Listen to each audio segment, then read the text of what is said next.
político y doctorando en Derecho Internacional sobre el Clima, Didac Amat. Y además nos acompaña Rosario González, quien, al igual que Mauricio, que estaba con nosotros en la entrevista pasada, y quien les habla, somos los fundadores de Metanoia. Hola Rose, hola Didac, ¿cómo están? ¿Qué tal este lunes?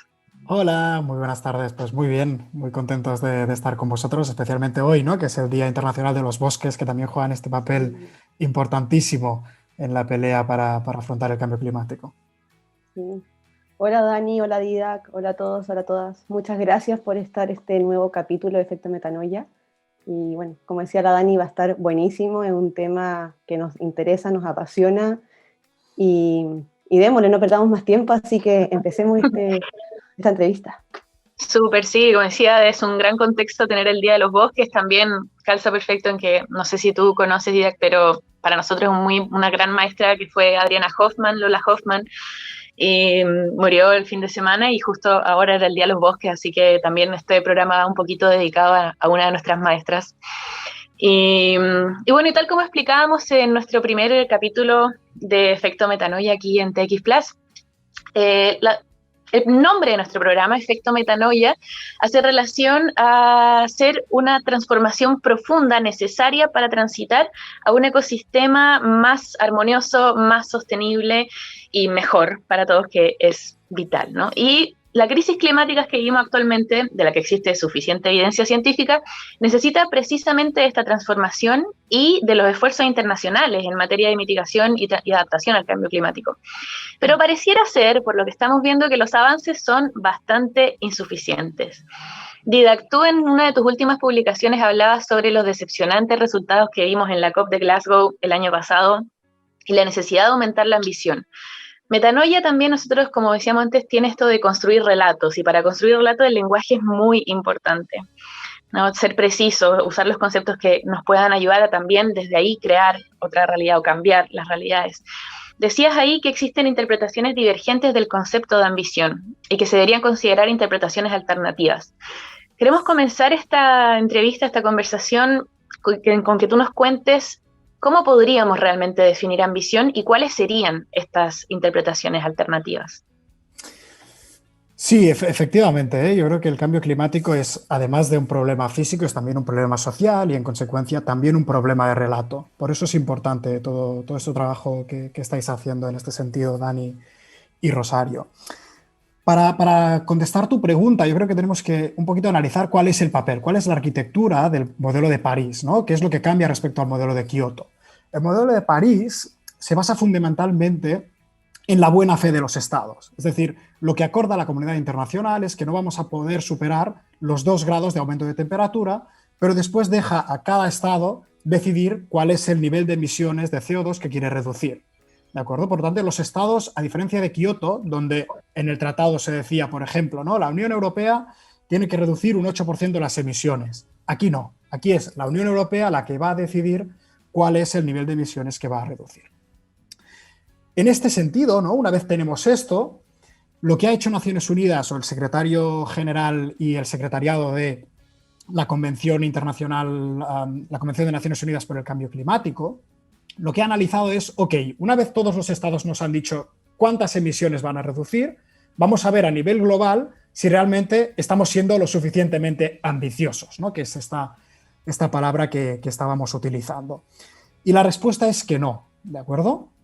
La respuesta la tenemos que buscar en la ciencia, cuando me preguntes ¿qué es la ambición en términos climáticos? Y la ciencia nos dice, si queremos alcanzar los objetivos que decíamos antes, que son estos 2 grados de aumento de temperatura, para el año 2030, es decir, nada, aquí a la vuelta de la esquina, dentro de 8 años, tenemos que reducir un 45% las emisiones de CO2 respecto al nivel de 2010. ¿De acuerdo? Y ahora lo que le diría al oyente es, imaginad todo lo que habéis hecho hoy. Y de todo lo que habéis hecho hoy, incluso, me invento, en Barcelona sabéis que estamos todavía en invierno, ¿no? Encender la calefacción, cocinar, ir al trabajo, ir al cine, los que son suficientemente afortunados para poder ir al cine hoy, ¿no? Todo esto está vinculado a un determinado nivel de emisiones de CO2. Y lo que nos pide la ciencia es, para el año 2030, reducir esta forma de vida, ¿no? Este modus vivendi, occidental sobre todo, que está vinculado a emisiones de CO2, reducirlo en un 50%. Eso es la ambición, ¿no? La ambición climática en el siglo XXI. Problema, Y en esto, perdón, ¿me sí, sí. permites un segundo simplemente? Porque una vez tenemos identificado el problema, o más que el problema, el horizonte al que queremos llegar, vamos a identificar cuál es el problema. Y el problema también viene de la ciencia, ¿no? Antes os decía que el Acuerdo de París lo que permite es que cada Estado determine el nivel de emisiones que quiere reducir. Muy bien, cuando el secretario general de Naciones Unidas, como os decía antes, ha analizado el nivel colectivo de reducción de emisiones, nos ha dicho que no vamos a llegar a este 45% de ambición que decíamos, sino que vamos a aumentar las emisiones un 16% respecto a la actualidad. Esto es nefasto. Es catastrófico en términos tanto físicos como sociales. Sí, no, por eso como que es muy alarmante todo y hay una urgencia que yo siento que no se está reflejando realmente en esa ambición, como esa necesidad de que de verdad vamos mal, chicos, vamos mal y lo que estamos haciendo no es suficiente y quizás deberían ser más medidas de adaptación a los efectos que ya vivimos más que mitigación, pero en mitigación, si nos metemos en este tema que está muy ligado a la ambición, porque como decías, hay que lograr en base a la ciencia, si definimos ambición en base a la ciencia, hay que lograr estos objetivos o lo más cerca posible para tener alguna posibilidad, ¿no? Y en esta mitigación, ¿qué considerarías tú que son opciones viables? ¿Se relaciona la tecnología a la mitigación? ¿Qué puede pasar ahí? ¿O cuál verías tú o dirías que tú que es el camino más eficiente quizás para alcanzar esa ambición? Como decíamos antes, esto depende del concepto de ambición que tengamos, ¿no? Y hoy en día, básicamente, en relaciones internacionales identificamos entre 3 y 4 paradigmas, ¿de acuerdo? Está el paradigma sobre todo de los estados occidentales, es lo que nosotros venimos a llamar los green growers, ¿no? El crecimiento verde, que es un modelo liderado sobre todo por Estados Unidos, la Unión Europea, el Reino Unido, donde básicamente lo que venimos a decir es, ok, lo que tenemos que hacer es exactamente lo que hacemos hoy, pero sustituyendo las fuentes de energía fósil por fuentes de energía renovable, ¿de acuerdo? Es básicamente el coche que estamos utilizando hoy para irnos a donde queramos va a ser un coche eléctrico. Y por lo tanto, fin del problema. Ante esto, hay un segundo paradigma que es crítico, con esta visión, que es la visión de los decrecentistas, la visión, a veces se dice que incluso de una parte de la opinión científica, que dice que el gran sueño del capitalismo verde no es posible. Y no es posible porque la tasa de eficiencia energética, las tasas de retorno energético de las energías renovables no son tan buenas como las de las energías fósiles. Tenéis que pensar que si nos hemos desarrollado tanto es gracias a que hemos tenido fuentes de energía que eran muy eficientes, como el petróleo, como el gas natural, como el carbón, a un precio muy barato, ¿no? De hecho, estamos viendo las consecuencias que está teniendo, no sé si en Chile lo estáis padeciendo. En todo el mundo, yo creo que nadie se salva de las consecuencias de lo que estamos viendo. Exacto, ¿no? Estamos viendo las consecuencias de no tener fuentes de energía baratas, ¿no? Esto quiere decir inflación, quiere decir que muchas empresas, al menos aquí en Cataluña, tienen que cerrar porque no pueden asumir los costes energéticos. Los decrecentistas nos dicen esto, nos dicen, es que no es posible transitar rápido, ¿no? Con la rapidez que exige el problema que hemos creado, a un mundo donde simplemente sustituyamos los combustibles fósiles por energías renovables. Y hay un tercer modelo, que es el modelo de nosotros llamamos el postdesarrollismo, ¿no? Que es básicamente el modelo del sur global, donde lo que se viene a decir es, ok, ¿no? Tenemos un problema con el cambio climático, pero además del cambio climático hay un problema social, que son las diferencias entre el norte y el sur. Si no somos capaces de combatirlos a la vez, no seremos capaces de mitigar el cambio climático. Cuando tú me pedías, ¿no? ¿Cuál es el mejor modelo? ¿Con cuál me siento yo más identificado? Yo te diría que es un problema tan complejo que tenemos que intentar coger elementos de los distintos paradigmas, ¿no? Tenemos que intentar transitar, tenemos que aprofundir, ¿no? Esta transición energética a fuentes de energía renovable, pero también tenemos que reducir la demanda energética y sin duda no vamos a solucionar el problema si no permitimos que estos prácticamente 800 millones de personas que a día de hoy no tienen acceso a la electricidad puedan tener acceso a la electricidad. Si no garantizamos todo esto, no vamos a poder mitigar el cambio climático. Y en esto, como mencionando el primer paradigma del capitalismo verde y la necesidad de llegar con electricidad a más personas, porque también esto tiene múltiple dimensión, ¿no? Social, económica, ambiental, no solamente un área. Y ahí normalmente se escucha el término tecnooptimismo, también relacionado a esto. ¿Nos podrías explicar un poco de qué se trata? Sí, El tecnooptimismo es un concepto que ha sido desarrollado por la teoría crítica, que básicamente viene a decir, hemos creado un problema social, ¿no? El cambio climático es un problema biofísico, porque al final es derivado de una determinada concentración de gases de efecto invernadero en la atmósfera, pero que tiene unas causas básicamente sociales, ¿no? Que es este modelo del consumismo, no solo del capitalismo, porque las formas de economía planificada también padecieron un problema similar, pero sí del el estado de consumo, digamos. Ante esto, lo que se dice es que, por parte de este capitalismo verde, como os decía antes, que podemos sustituir unas fuentes por las otras y básicamente que la tecnología va a solucionar este problema social, ¿no? Es decir, que simplemente con los avances tecnológicos en la eficiencia, en la mayor productividad de las energías renovables, vamos a solucionar el problema. Los que utilizamos este término del tecnooptimismo decimos que esto a día de hoy no es viable. No quiere decir que en el futuro no sea viable, pero a día de hoy, y en consecuencia, no quiere decir que no necesitemos continuar invirtiendo, ¿no?, en el desarrollo de tecnologías más limpias, más eficientes, pero sabemos que para solucionar el problema crítico que tenemos ahora, simplemente con tecnología no va a ser suficiente, ¿vale?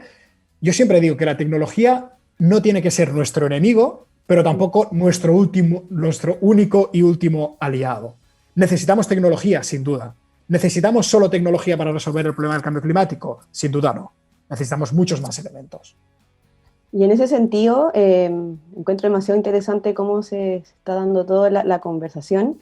Me gustaría saber en qué influye la dependencia energética al momento de hablar del tecnooptimismo como un camino, una vía para la mitigación.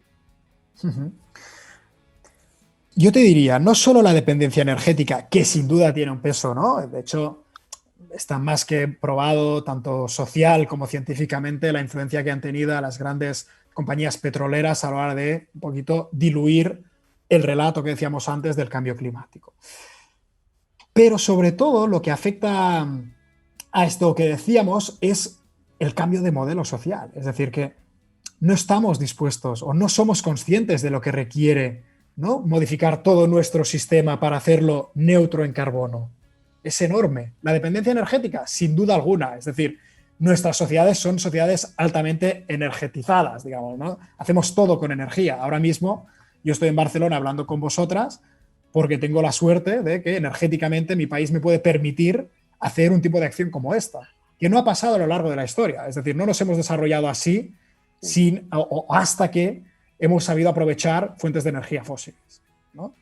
Por lo tanto, yo te diría, ¿la dependencia energética es importante a la hora de crear un relato de mitigación? Sin duda, pero no solo. Hay muchos elementos. Y todos estos elementos que hablamos tienen que verse reflejados también en los tratados, en los acuerdos internacionales, ¿no? En tratar de caminar lo que también comúnmente se habla de responsabilidad o problemas globales, pero actuar localmente, ¿no? Pero son problemas que requieren también una respuesta global e integral y holística de todas estas áreas, no de solo una. Pero ahí sí volvemos al tema de la ambición que tocábamos al principio.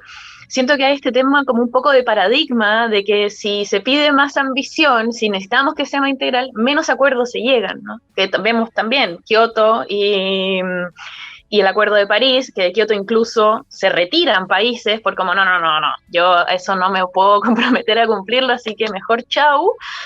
Y el Acuerdo de París, que se nombra como un éxito diplomático por lograr este gran acuerdo, precisamente porque los países pueden determinar sus propias contribuciones y no hay algo que sea como caminemos todos, o sea, estamos de acuerdo que tenemos que caminar para allá, ¿cómo? Ni idea. Entonces, ¿qué ves ahí?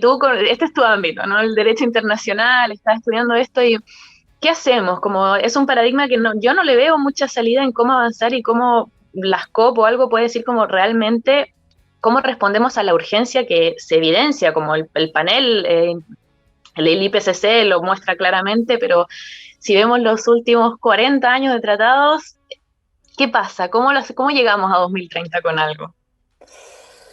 Yo creo que esta es la pregunta del millón. Y es la pregunta del millón por un gran tesoro que tenemos en el mundo, que es la diversidad, ¿no? Es decir, y a veces, a día de hoy, yo creo que es bueno recalcar que la diversidad es un tesoro, ¿no? El hecho de que las necesidades de un país sean totalmente diferentes a las del otra o las del resto, es lo que hace tan difícil llegar a acuerdos. Os voy a poner un ejemplo, si me permitís. En la última COP, en la COP26 en Glasgow, había un acuerdo sabéis que en las COP se adoptan decisiones que no son vinculantes, pero que sí que tienen mucho peso político. Esta decisión, la última que se aprobó, en el draft, antes de ser aprobada, digamos, el modelo decía que se tenía que acabar con las centrales térmicas de carbón, básicamente, y con los subsidios a los combustibles fósiles. Hubo un país, que es India, que en el último minuto levantó la mano y dijo, oye, yo no voy a aprobar esto. Bueno, además las decisiones se toman por consenso, por lo tanto, si un país las bloquea, no hay decisión. India dijo, yo esto no lo voy a aprobar. Yo no voy a decir que tenemos que cerrarlas. Voy a decir que tenemos que poco a poco ir reduciendo las centrales de uso de carbón. Exacto, esta reducción progresiva. Claro, uno podría decir, bueno, pero ¿por qué hacen esto los indios? Pues cuando tú miras, te das cuenta que un indio consume al año con aproximadamente 1,5 toneladas de CO2. A diferencia de un canadiense o un americano que ha llegado a consumir 14 toneladas de CO2 al año. Tú le vas a decir a los indios, ¿no?, que no pueden utilizar el carbón cuando es la fuente energética que tienen, cuando es mucho más barato, etcétera, etcétera. Bueno, pues ahí está la dificultad de llegar a acuerdos. O el norte global entiende que de algún modo, ya lo está haciendo, pero muy con cuentagotas, que decimos aquí. O el norte global entiende que tiene que ayudar a esta transición para que además de verde sea justa, o no vamos a salir, porque no vamos a ser capaces de llegar a los acuerdos necesarios a nivel internacional. Y como muy bien decías, un país puede reducir, pero si no nos ponemos de acuerdo entre todos, esto va a ser francamente imposible. O sea, efectivamente, una estrategia de diferenciación que se converse para la COP27 que hace en Egipto podría servir para un poco aumentar esta ambición climática, pero también ya quizá más acción que solamente que queden como en acuerdos, en tratado que, como decía la Dani, es como el estancamiento principal que estamos viendo. Claro, más que de diferenciación, que esto ya lo hemos alcanzado, ¿no? Al final, como cada país puede decidir cuántas emisiones va a reducir, ellos mismos ya se ponderan. Hay un principio en derecho internacional que llamamos el principio de responsabilidades comunes pero diferenciadas y capacidades respectivas, que permite que cada país un poco decida cuántas emisiones. Lo que tenemos que hacer más que diferenciar es, de algún modo, algunos autores más críticos llaman incluso indemnizar a los países del sur, ¿no?, que no han causado este problema, pero que son los que más lo están sufriendo. Por eso en el año 2009, en Copenhague, y posteriormente el año siguiente en Cancún, cuando se le dio carácter de decisión oficial, se acordó que los países del norte movilizarían 100.000 millones, se lo sé en inglés, que es 100 billion. Billion, sí. Exacto. ¿Vale? Pero son 100.000 millones, sí. Exacto. 100.000 millones de dólares americanos al año a partir de 2020 para ayudar a los países del sur tanto a la adaptación como a la mitigación. Esto no lo hemos alcanzado. Por lo tanto, ¿con qué cara, ¿no?, el norte puede decir que tenemos que ser más ambiciosos? ¿Cómo podemos decir la Unión Europea, tenemos que ser más ambiciosos, chinos, indios, latinoamericanos, y después no ayudamos a sufragar los costes de un problema que hemos generado, ¿no? Ahí está una parte muy importante del problema. A mí me gustaría también como hacer una reflexión pequeñita de parte de Metanoia, porque claro, uno ve toda esta parte de derecho internacional, lo relaciona directamente como a las corporaciones, a las empresas y también como a las entidades gubernamentales, pero aquí lo bajamos a Metanoia, al comportamiento del ser humano, de su día a día, en su rutina, y tú dijiste una frase muy buena que era reducir el modo de vida. Metanoia plantea también esto de lo que decía Dani en un principio, de cuestionarnos, de reflexionar, de analizar nuestros modos, nuestros hábitos. Entonces, efectivamente, porque hay gente que dice como, en verdad no, si las empresas no hacen nada, ¿para qué voy a hacer algo yo? Acá te pregunto yo, Didac, nosotros si hacemos algo, ¿sirve para la mitigación en este sistema, de este camino de reducir el estilo de vida? Sí, yo diría dos cosas. La primera es que todo en la vida sirve, ¿no? En Cataluña decimos la única lucha que se pierde es la que se abandona, ¿no? Y por lo tanto, todo en la vida sirve, pero siempre teniendo claro que es un problema colectivo. Por lo tanto, lo que tú hagas es muy importante, pero donde más emisiones vamos a reducir es alcanzando un cambio de carácter social, no solo un cambio individual. Yo intento tener un estilo de vida liviano, ¿no?, como diría el presidente Pepe Mújica, que es un buen referente también. Un gran referente en la materia. Pero bueno, de hecho, el gran Manfred Max Neff, ¿no?, chileno y gran economista ecologista, tiene una teoría al respecto también sobre cómo tenemos que ir a modelos de vida mucho menos dependientes de nuestro ecosistema, ¿no? O muy vinculados al ecosistema pero sin dañarlo y por lo tanto también sin dañar el cambio climático. En cualquier caso, claro que tenemos que hacer cambios individuales, sin ningún tipo de duda. Tenemos que acostumbrarnos a ir en transporte público, pero no porque nuestro pequeño cambio sea, ¿no?, trascendental, sino porque es el futuro, porque la solución pasa por ahí y por lo tanto cuanto antes te acostumbres mucho mejor. Ya estarás acostumbrado al modelo de vida de una sociedad que sea consciente de los límites planetarios en los que vive. ¿Cuál debería ser como la ambición personal a nivel de individuo? Como a qué deberíamos aspirar, como a dónde vamos, cuál es nuestro propio nivel o nuestro barómetro en eso. Sí, hay estudios científicos en la materia. Yo diría que yo no soy experto en nada, por lo tanto, cada uno tiene que saber, y estoy seguro que será mucho más capaz que yo de encontrar su nivel, y además depende mucho de las capacidades económicas, no tenemos que olvidarlo, la capacidad de adaptarse a una forma de vida un poquito más acorde con el cambio climático está altamente relacionado con tus capacidades económicas, por lo tanto, eso tenemos que tenerlo en cuenta. Pero sí que podemos dar algunos tips de lo que han dicho la gente que realmente sabe, ¿no? Hay un estudio de la Universidad de Leeds, de una profesora que se llama Ivanova, Mariela Ivanova, que lo que viene a decir es que hay determinadas acciones individuales que nos permiten reducir, ¿no?, nuestra huella de carbono. Como sabéis, como os decía antes, si queremos ser neutros en carbono para el año 2050 aproximadamente, los deberes que nos pone Naciones Unidas es que el año 2030 cada uno de nosotros estemos consumiendo alrededor de 2,3 toneladas de CO2 al año, ¿vale? ¿Cosas que podemos hacer para reducir? Pues obviamente utilizar transporte público y no tener coche, por ejemplo, contratar la luz con una comercializadora de luz que solo comercialice energía verde, obviamente pues tener placas solares en el tejado, pero esto ya es mucho más complicado, intentar ir en bicicleta en vez de en coche al trabajo, intentar ir andando. Hay una serie de posibilidades, ya os digo, si queréis, los siguientes pueden buscar Ivanova y les saldrá, creo que es Personal Choices on Mitigation, una cosa similar, y nos puntualiza. Sí, realmente es muy interesante, ¿no? Pero es muy interesante y también es fuerte porque nosotros lo vimos con Didac en otro momento, que era como, bueno, no tomar avión, comer menos carnes, bla, bla, bla, y un gran impacto, no tener mascotas. ¡Ah, dolor! ¡Dolor! No tener mascotas, ¿no? ¿Qué hacemos? No. Bueno, vale, no como carne entonces, porque no tener mascotas. Así es. Hay cosas es que una son... transición, Exacto. Y cada uno tiene que decidir, ¿no? Al final es... Pues yo quiero tener mascotas, pues a lo mejor lo que sé es que no puede tener un coche.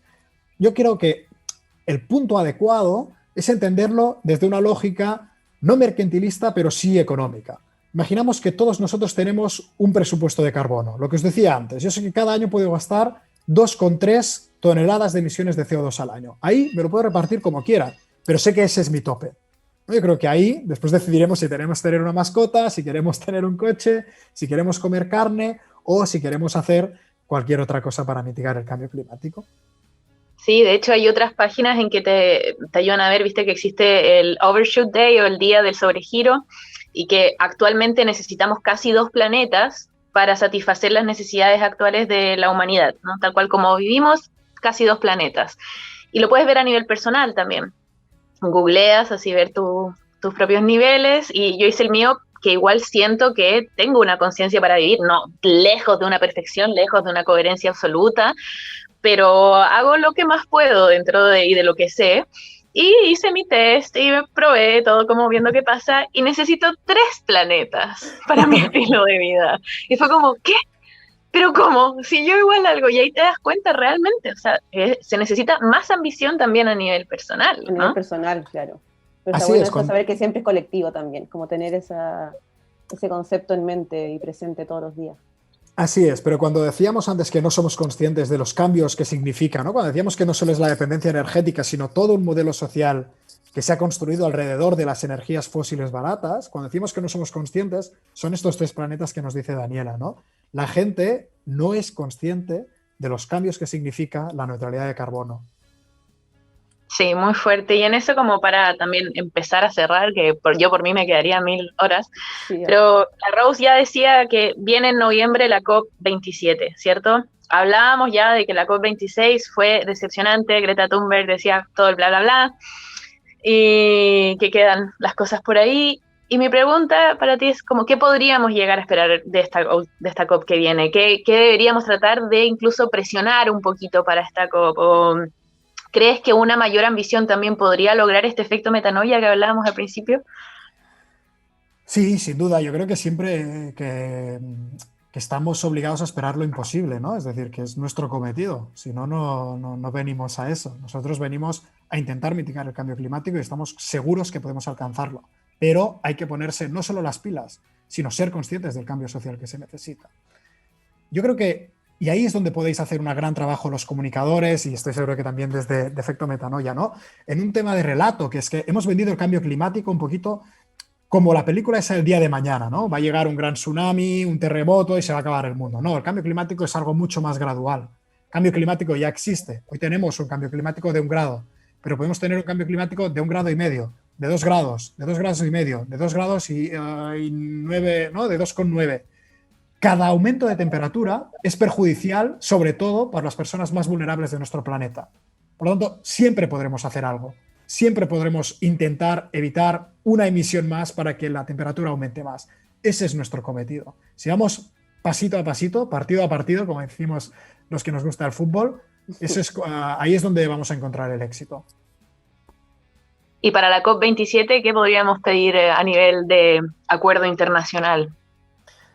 Básicamente es que los países aumenten claramente su nivel de reducción de emisiones de gases de efecto invernadero, que no se limiten, ¿no? O que no sean tan tecnooptimistas, que no lo dejen todo al sueño, ¿no? De una modificación del modelo o de las infraestructuras energéticas fósiles por unas de verdes, sino que empiecen a legislar a nivel interno para establecer estos modelos de vida alternativos de los que estábamos hablando antes.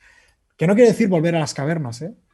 Sobre todo, es decir, tenemos que intentar garantizar el máximo nivel de vida de la gente, pero sí escoger entre aquellas necesidades que tengan, ¿no? Una dependencia energética más baja. Cuando tenemos dos alternativas, ir en coche o en transporte público, escoger siempre el transporte público, a nivel colectivo me refiero, ¿eh? No hagamos una autopista nueva, hagamos una línea de tren, ¿de acuerdo? Es ahí donde está la solución del cambio climático, en escoger siempre la alternativa que sea menos dañina desde la perspectiva de las emisiones de gases de efecto invernadero. ¿Lo ves posible lograr eso para la COP27, que todas las partes realmente se comprometan a ese nivel? Hay un poema de un grupo valenciano que dice que hemos aprendido que lo importante no es lo que es posible o imposible, sino lo que es necesario, ¿no? Y hoy en día esto sin ningún tipo de duda es necesario y además va a pasar en el futuro, ¿no? Podemos escoger cómo queremos que sea la mitigación todavía, pero sabemos que va a pasar, porque si no al final vamos a desaparecer como especie y con millones de años, ¿no? El sistema climático se va a volver a estabilizar. O sea, en el fondo es como, ya sabemos lo que hay que hacer, solo que hay que, creo yo, como actuar en base a ese saber y mejorar eso. Como si ya sabemos que en verdad el transporte público es la opción versus el auto, ok, ¿cómo mejoramos esa experiencia del transporte público, por ejemplo?